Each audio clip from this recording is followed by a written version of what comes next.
Saya bilang, saya nggak hidup dari perpuluhan, saya jadi nggak ada masalah. Kalau gereja tidak suka dengan saya, PGI nggak suka sama saya, ya nggak apa-apa, suka-suka. Oh, itu pendeta palsu, ya suka-suka dia. Sama saya ngaku dengan Nabi 26.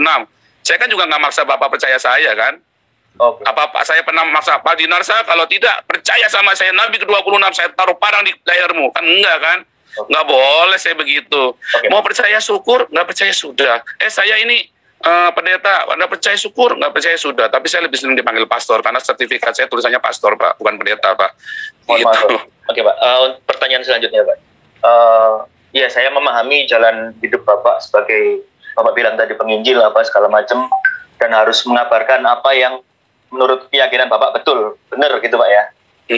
Nah, dan ketika sampai pada momen ini, apa yang Bapak sampaikan itu akhirnya mungkin menyakiti orang lain yang punya keimanan lain apa segala macam. Betul.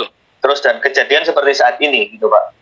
Terus Bapak dijadikan tersangka dan pola es terus menggelinding sampai nggak tahu sampai sebesar apa gitu, Pak. Bagaimana Bapak mengantisipasi situasi ini?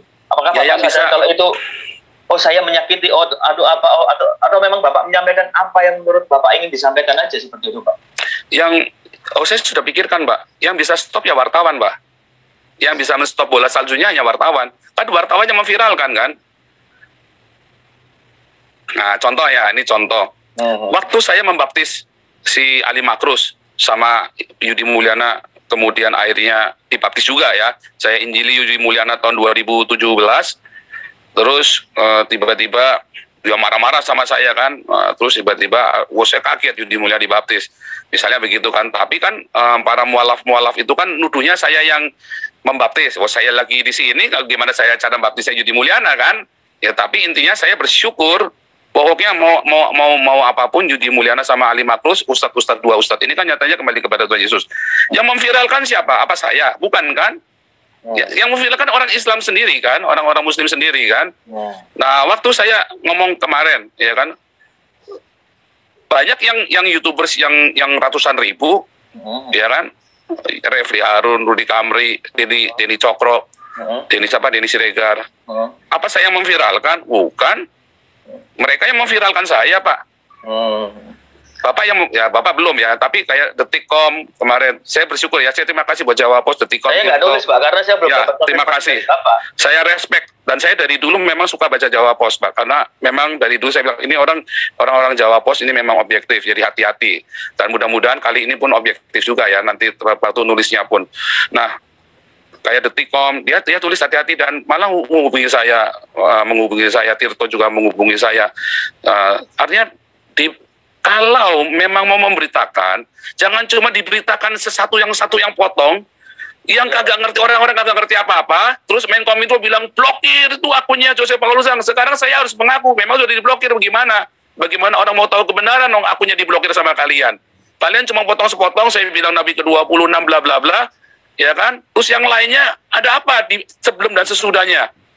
Yang bikin ulah siapa yang motong itu? Wartawan. Bukan Jawa Post ya. Bukan Jawa Post.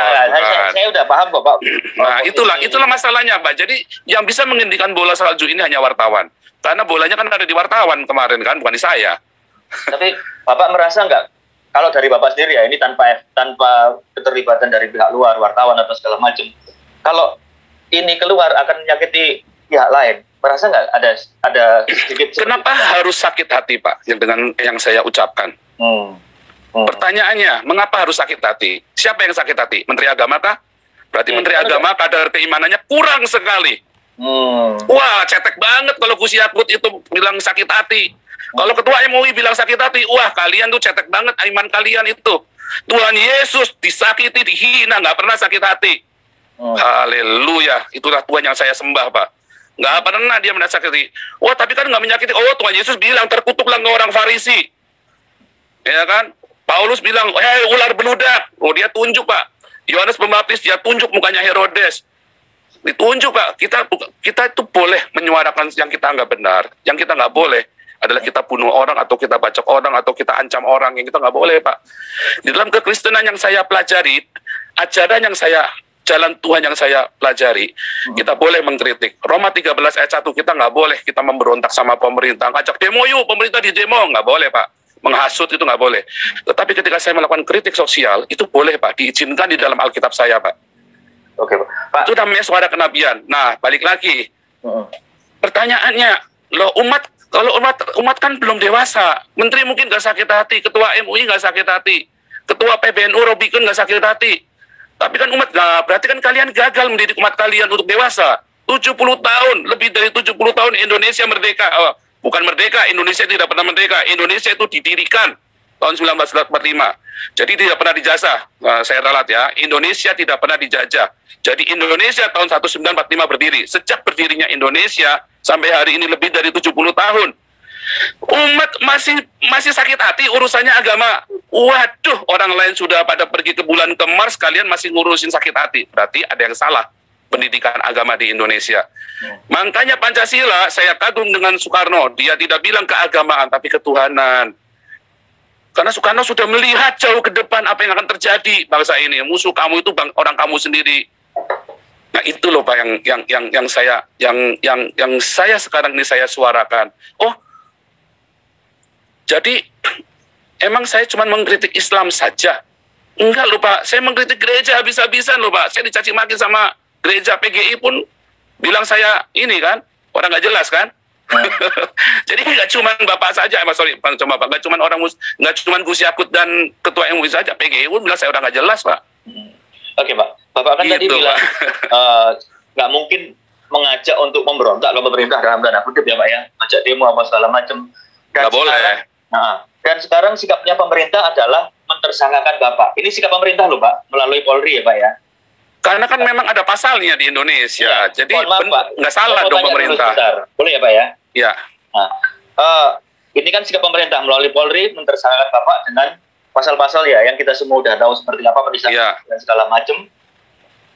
Terus ada yang menuntut Bapak untuk meminta maaf lah segala macam seperti itu. Sikap Bapak seperti apa Pak? Apakah akan minta maaf terus akan menghubungi pemerintah atau seperti apa? Ini berkaitan dengan omongan Bapak tadi loh Pak. Jawaban saya seperti Abdul Somad Pak. Apakah saya harus meminta maaf untuk sebuah kebenaran yang saya yakini? Abdul Somad kan juga jawab yang sama Pak. Pertanyaannya, harusnya tadi balik lagi. Pemerintah melakukan saya, itu kewajiban pemerintah Pak, itu kewajiban Polri untuk mengeluarkan menerima laporan undang-undang penistaan agama, karena undang-undangnya kan ada penistaan agama. Dan omongan seperti saya kalau di Indonesia memang disebut menista, sama seperti Yahya Waloni, Abdul Somad, Tengku Zulkarnain, Haikal Hasan, sama dengan Habib Rizik, sama dengan Stephen Indra Wibowo, Irina Handono, Hani Christian, sama Pak Moko Ginta almarhum, sama Pak yang saya omongkan, YouTubers lain banyak yang lebih ngeri dari saya Pak. Mereka semua berkeliaran, ya kan? Jadi undang-undang penistaan agama ini buat siapa? Buat kami minoritas atau buat kita semua? Kemarin Pak Jenderal Junias Tobing dia cerita kuliah kebangsaan, ya kan? Beliau yang kasih judul sendiri, ya kan? Siapakah kita? Karena di Indonesia sekarang ada kami dan kita Pak. Siapakah kami, siapakah kita? Oh, berarti kalau bukan kami, outsider, kamu bukan kami. Wah, ini bahaya sekali. Itulah perpecahan, Pak, orang-orang yang bikin kami-kami itu. Itulah yang namanya anti Pancasila. Saya Pancasila sejati, Pak.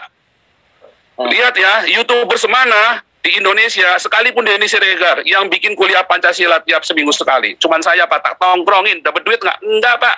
Kira enak kuliah Pancasila. Pak, mohon maaf ya, Pak. Tapi kenapa Bapak melepaskan warga negara Indonesia kalau Bapak mengaku Pancasilais? Kalau saya tidak lepaskan, saya ditangkap dong Pak, dipulangin. Gimana Bapak? Itu namanya berhikmat Pak. Saya harus korbankan, nggak ketemu. Pak, kalau orang tua saya mati sekarang, Pak, saya nggak boleh pulang Pak. Bukankah itu pengorbanan saya Pak? Sekalipun mungkin Indonesia akan memaafkan saya, ya kan? Udah diampuni hukumnya. Tetapi saya, sekalipun orang tua saya meninggal, saya kan nggak bisa pulang. Begitu saya pulang, selesai semua. Sekalipun pemerintah pun bisa memaafkan, belum tentu orang-orang Islam yang cetek-cetek ini ilmunya bisa memaafkan saya toh. Nah, jadi justru itu pertanyaan saya Pak kepada saya menggugat Indonesia dan Pancasila. Iya dong Pak. Iya. Seperti loh, apa, Pak? Saya dari kecil PMP, ya PSBB, Sejarah diajarin lagi, bolak-balik diajarin lagi, sampai kuliah diajarin lagi. Sampai sekarang Pak Jenderal Junius Tobing masih ngajarin Pancasila. 6 jam tuh Pak, kalau kita bercerita Pancasila di YouTube saya Pak. 3,5 jam. Sampai 6 jam. Tak tongkrongin Pak, saya pengen tahu.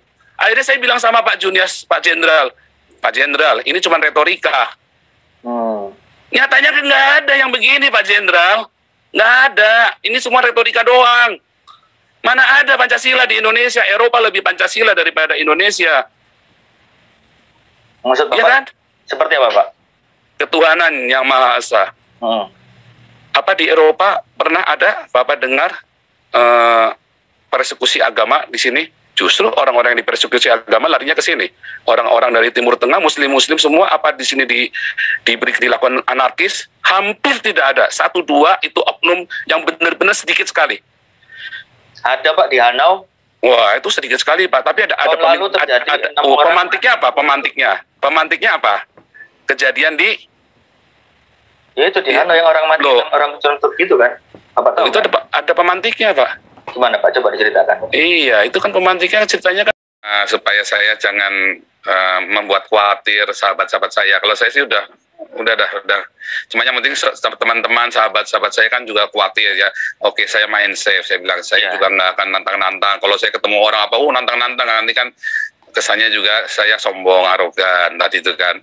Nah, ini masih live, saya dibilang arogan Pak, saya nge-live begini Pak. Padahal enggak, kalau saya nge-live, kalau saya sembunyi nanti dibilang kabur. Serba salah kan?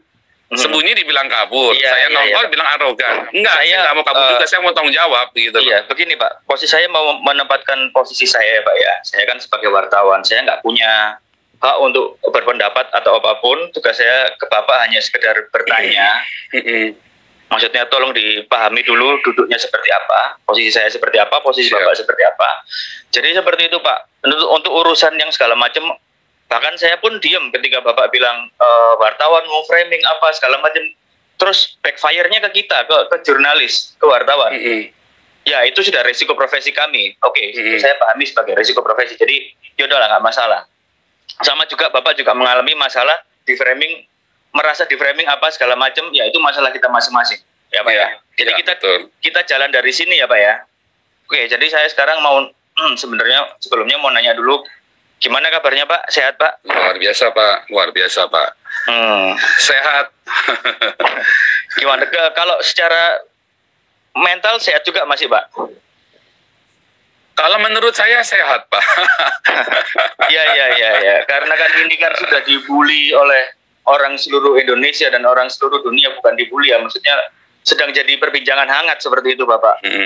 Dan sudah ditetapkan statusnya sebagai tersangka juga oleh Polri dan sudah dikirim red notice oleh Polri ke Interpol juga gitu. Ya sebagai sesama manusia saya memahami kalau dalam posisi itu nggak mudah gitu Pak, memikul beban mental seperti itu gitu Pak. Bapak sendiri ngerasa takut nggak sih Pak? Posisi saat ini gimana sih Pak? Nggak tahu Pak, saya malah nggak tahu yang saya rasakan. Cuman pokoknya biasa aja, saya pokoknya jalanin hidup seperti biasa ya. Pagi malam tadi saya barusan ke tempat yayasan yang saya biasa kerja juga. Ya kan, saya juga pergi Bapak kerja juga di sini ya Pak ya? Kerja juga di sini. Berlin bener Pak ya? Ya di sebuah kota, somewhere, someplace ya. Jadi teman-teman nanti soalnya pada khawatir kemarin yang teman-teman yang di Turingen sama yang di wilayah Bremen teriak sama saya semua kan, sedikit memaki-maki begitulah, mereka yang menekan saya begitu kan, terutama teman-teman gereja itu kan semua. Nah sayanya ya teman-teman ini ya orang-orang bulenya lah, maksudnya orang-orang bulenya dia menyampaikan Paul, dia bilang.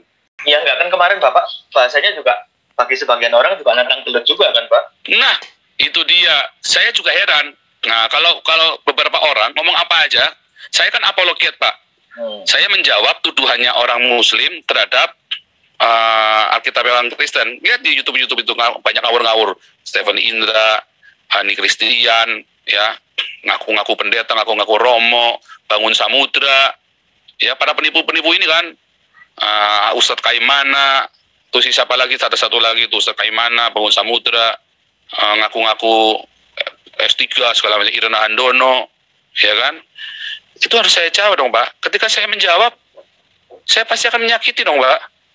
Misalnya nih, kalian berkata, orang-orang muslim berkata, Yesus tidak mati di salib. Saya bilang, siapa bilang? Muhammad yang bilang. Oh, Muhammad. Saya bilang, saya jawabnya apa coba?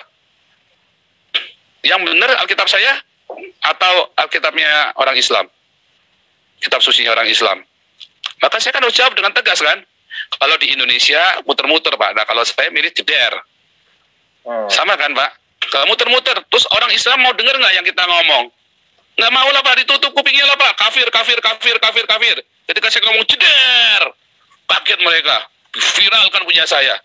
Lalu mereka baca semua tulisan saya. Namanya orang baca, dia baca. Dia nangkep nggak ya saya baca? Yang saya masukkan. Dari 1000, 10 nangkep Pak. Puji Tuhan Pak.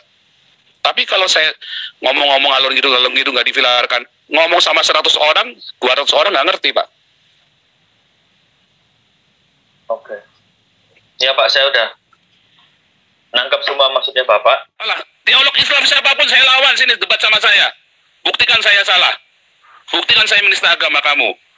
Sebab di dalam iman yang Alkitab yang saya yakini, iman yang saya yakini, teologi yang saya yakini, justru Nabi kalian yang pertama kali menista iman saya dan kitab suci saya dengan mengatakan Yesus tidak disalib, ya. Apalagi kalian bilang bahwa Alkitab sudah dirubah-rubah, ya kan? Siapa? Nabi kalian yang bilang Alkitab sudah dirubah-rubah.